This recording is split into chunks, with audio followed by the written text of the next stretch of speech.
The alternative to the first past the post is a proportional representation system, or PR.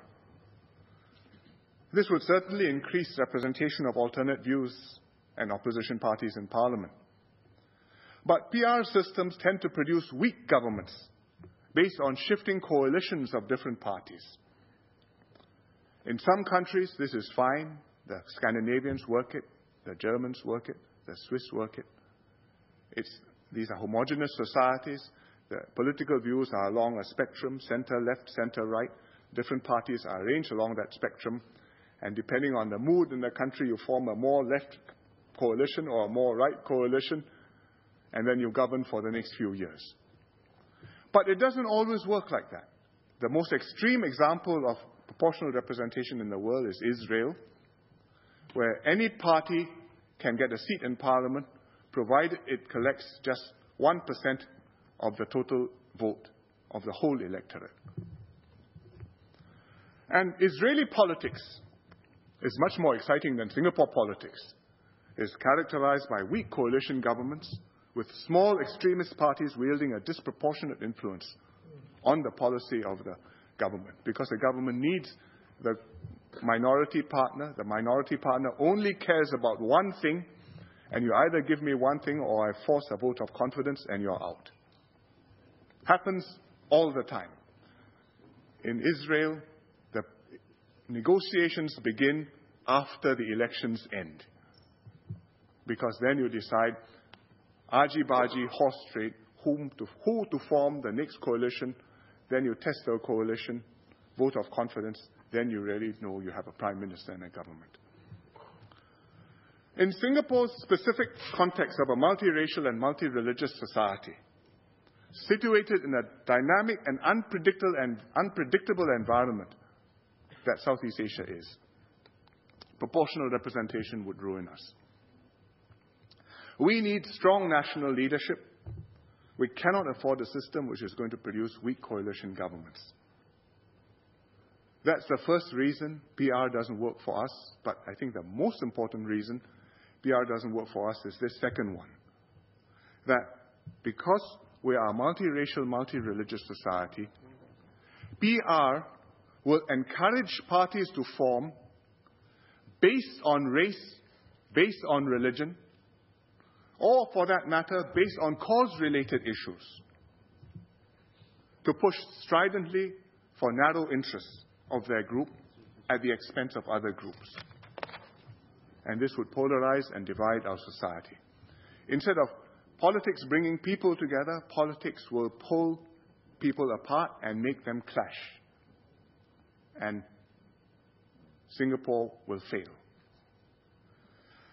You can have a hybrid system. Mr. Siu Kam Hong suggested a hybrid system, a mix of first past the post voting, and then you have some proportional representation seats. There are such systems. If you go to Wikipedia and look for proportional representation, you can see a list of about 30 countries and what sort of PRs they operate. But even hybrid systems have the same tendency as pure PR systems. New Zealand, for example, has a hybrid system. They used to have a first past the post. They changed to a hybrid system. Now, New Zealand regularly has coalition governments. There are two big parties, but neither can form a government on its own. They always have to negotiate with the small parties, form a coalition. It's a very interesting business.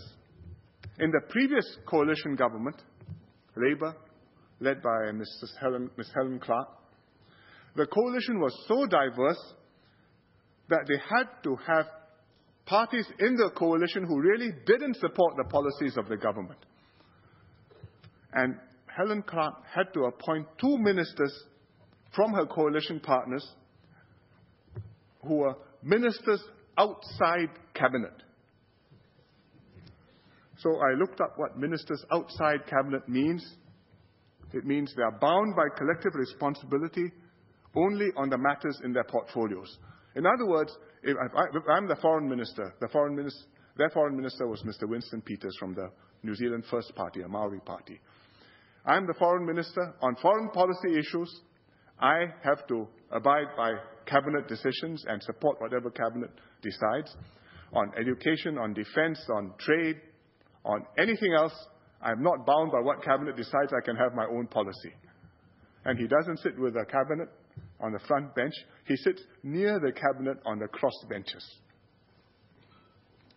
I think I don't have to elaborate a lot more to explain why we have always rejected proportional representation as being unsuitable for Singapore.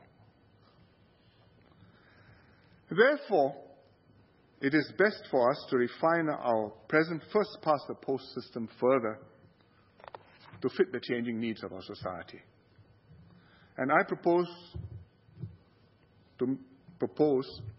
3 changes to the system: NCMPs, NMPs, and GRCs and SMCs.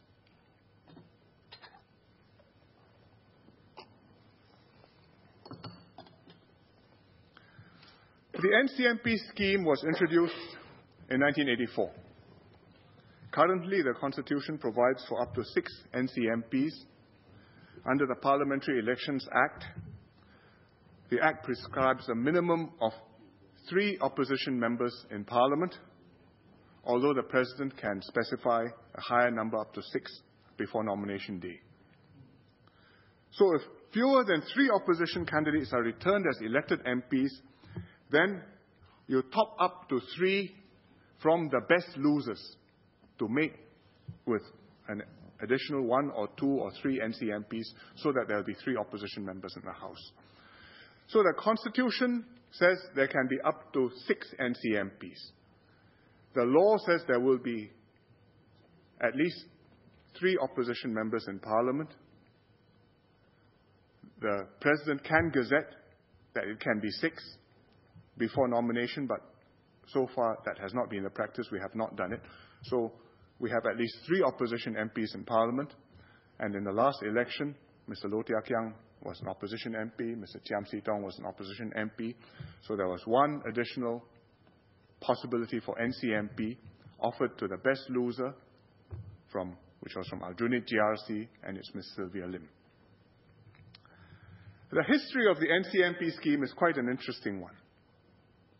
When first it was introduced in 1984, in that election, there were 2 opposition MPs elected, Mr. JBJ Ratnam and Mr. Chiam See Tong.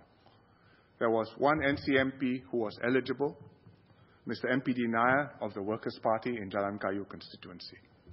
The seat was offered to him, but the Workers' Party, Mr. JBJ Ratnam as Secretary General, rejected the seat on his behalf. He had to agree because